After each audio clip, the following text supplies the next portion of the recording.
PointyStarVio here. We dusted off the old camera and we're going to be opening up some stuff. We got our starter decks, the Clash Rebellions, and some packs. Decided to buy some stuff at the Walmart. It was open and I got off work really late and they were the only place open. And they had the starter deck, and I kind of want to announce here our little hiatus from Yu-Gi-Oh! Or our break is kind of mostly done. So the Better Man, myself, and a couple other people are having a lot of fun at locals, and I've really been getting into the game online a lot. Not to mention, as well as, we are enjoying a lot of the decks. So as much as we hate Pepe has become such an overarching #1 deck, it became to us the same as the E-Dragon format. It's not exactly the same, I understand. But the thing is, it's close enough that we are able to just ignore that one deck and have a lot of fun with the formats. There's a lot of cards coming out that are out, a bunch of stuff that we're just really enjoying. So I figured I'd do an opening. We're going to open this stuff at the end of the video. We're going to open up this at the beginning so you guys can see this. So this is basically going to be the structure deck opening. As well as, just to be like we used to do, this episode is sponsored by one of these little tiny figure things of Apple Bloom, in case you like ponies. If you hate ponies, type down in the comment section Flabbernager, Noogle, Doodle. I'll type it on the screen. Well, let's kind of get into the starter deck. Or the structure deck, excuse me. Let's look at the back to see what kind of things are in it. If it'll focus, which it probably won't because it hates me. And it didn't. That's alright. Whatever, we'll just kind of read it off. So it comes with either the Heavenly Monarch, Erebus, the Underworld, Adios, the Underworld Squire, and Adia, the Heavenly Squire. Besides that, the monsters don't matter. I mean, I'll show you inside of the actual list. I hate to say it like that, but really, in all reality, you don't use a lot of the cards in the... Like, you use 3 starter decks and you have the full deck. But the thing is, you only use, like, the spells and traps in it. So, here's the stuff. We'll look at the playmat. I heard it looks really nice, and it does. Despite being a paper playmat, I heard there's a not paper playmat version of this, and that is amazing because just look at this for a second. All right, let me lay this out and try and get rid of the glare. Look at this playmat. It's amazing. I mean, sure, it's just 2 little dudes, but I'm a really big fan. So we're just gonna kind of set it up over this guy because he's cool. He's the one I like to summon just because he's cool looking. He really just looks like he doesn't give anything, really. And we got this, the starter deck, or structure deck, excuse me. I know there's a difference, it's just easier to say. So we're gonna try and open this. Since I can't, we're gonna use my screwdriver. Remember kids, don't try this at home. Screwdriver, cards. Nice. The trusty screwdriver always works. Alright. So we're opening this up. So we'll let you see some of these cards, alright? We'll bring it up. Here, well, I know, we'll zoom into her. So this is the Heavenly one. The card art is amazing.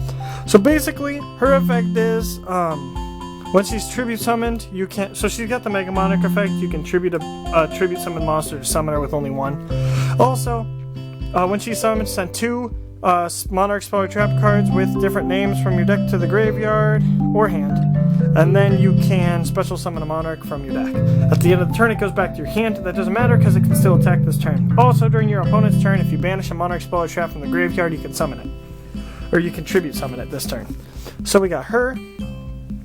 We also got him. First of all, he's probably my favorite card in the deck. His effect, or Erebus, same effect, the Monarch Tribute Summon thing. Also, the ability to tribute 2, or discard 2, or send 2 from your deck to the graveyard to force your opponent to discard. It's kind of amazing. When he's in the graveyard, you can, I think it's banish this from your graveyard? No, you discard a Monarch Spell or Trap and you search for a new one. We've got Adios and Adia or whatever. They are very important cards. These are the 2 really good ones. Pathism of the Monarchs, which is kind of the greatest Monarch spell in the game. So what it is you discard a Monarch spell, draw 2 cards. When it's in the graveyard, you banish it, and you can reveal 3 Monarch cards from your deck, and you can add 1 to your hand. I believed there was 1 more foil card in the deck. It might have just been 6, but I heard it was not. Oh, well, there's a cool little token here. First of all, let's talk about this. So this is kind of the token you'd summon off of some of the other baby monarchs you get. So we have all of the current monarchs. We got Caius, Zaborg, Grandmarg, Mobius, Thastalos, and Ryza. And we've got the baby monarchs, which is the Shadow Vassal. This one's decent. So what this one says is you summon your opponent a token, which you could just use that thing as the token, as I was explaining. Summon this, and then you contribute this. Then you can Stormforth the other one. This one's cool. So you can target an opponent's monster, set it face down to special summon this guy. So I'm thinking about running or side decking him in the deck. And just the rest of the little babies. We got Illusionary Snatcher, Tragodia, Dandelion, Mathematician, Level Eater, Vader, Rainbow Karibo. So these are where some things get good. So there's Domain of the True Monarchs. I know this card's amazing. I don't like using it. But, so this card says, if you have no cards in your extra deck, and you are the only player that controls a tribute summon monster, your opponent cannot special summon cards from the extra deck. Also, your monsters gain 800 attack. They attacks. Once per turn, you can reduce the level of monster with 2800 attack and 1000 defense by 2 in your hand. So it makes so you contribute those guys for less. March of the Monarchs, everyone should know what these cards do because they're kind of important. Then there's Tenacity, essentially reveal a Monarch card. And then you can search for Monarch Spell Trap. Dice Boon's actually interesting. So roll a dice. If you roll a 1 or a 6, you take 1000 damage. 2, 3, or 4, destroy a spell or trap card, and 5, destroy 2. So it's kind of cool. Soul Charge, Prime Monarch, First Monarch, Escalation, Monarch's Awaken, these cards. These are basically the deck. I could have sworn there was 5. It probably says just 5, or I could have sworn there was 6, but yeah, so 2 Ultra, 3 Supers, and the token. I thought it said the token was foil, but that's alright. It's still really cool looking. I mean, just look at that. So those are that. I have 2 more over here, but I don't need to open these on camera unless you really had wanted that. I'm sorry. But oh, whoops. These cards these ones are just there because I'm planning on playing the deck. Luckily, to play the deck, you essentially take these 5 cards 3 times, which is 15. You take a Escalation, Prime Monarch, and then you take some spells in here.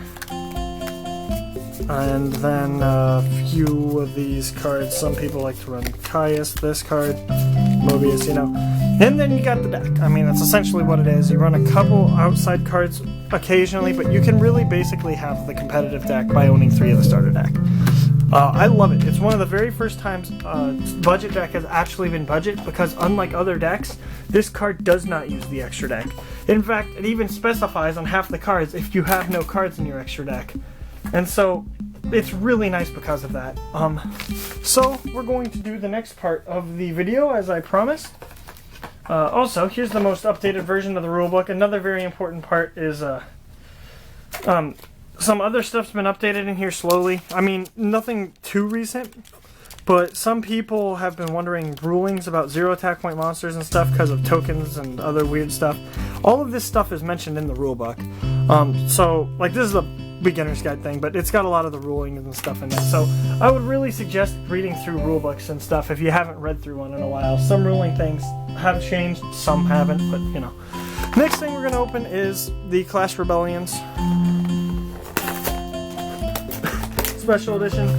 I don't know really why I bought it, besides the fact that I could. Let's see what we got in here. Alright, so we got the Frightfur Tiger. I actually have not gotten one yet, and I needed this for Fluffles. When I get 2 more, we will have the next profile come up. Now we're going to open some Clash of Rebellions. Alright, let's see what we're opening with. And we got a Trapeze Magician, nothing else really important there. Trapeze Magician is a really good card, and the Pendulum Engine is getting really, really stale. Very similar pack, actually. Okay, Pack of Hopes and Dreams, I believe. Keeper of the Shrine, Red Eyes, Perform House, Lucher, Camelump, Sky Dragoons, and Black Metal Dragon. Wavering Ice is a good card. It's a really good card. It's going to 1. I really think it is. It doesn't need to exist in the game at what it is. Now we're going to just open up these 2 little packs. I got paid, got some money, and I really felt like kind of celebrating the playing Yu-Gi-Oh again. I mean, I'm still playing Hearthstone and stuff, don't get me wrong there. But I've been really excited about Yu-Gi-Oh! Twilight Ninja, Toon Buster Blader, and Buster Whelp. That card's kind of cute and cool looking. I mean, I don't have any desire to play Buster Blader, but I have basically pulled the whole deck. So, I spent too much money on this set. This set's not worth the money. People who are vending or just trying to make a profit or break even have trouble with this set. But if you're trying to pull cards, I mean, Packs of the Hopes and Dreams, go right ahead and buy it. I mean, we got Dynamist Ceratops, Super Heavy Samurai, Loom Mirage. This is really cool. All monsters on the field lose attack and defense equal to their level/rank. That's kind of cool.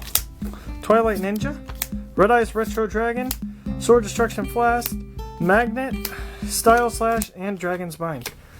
So that's the things. The cards that we pulled that were even worth mentioning. We got that, this thing, the Red Eyes guy.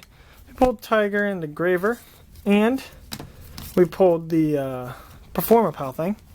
And the most important cards that we got out of this thing being the Monarch stuff.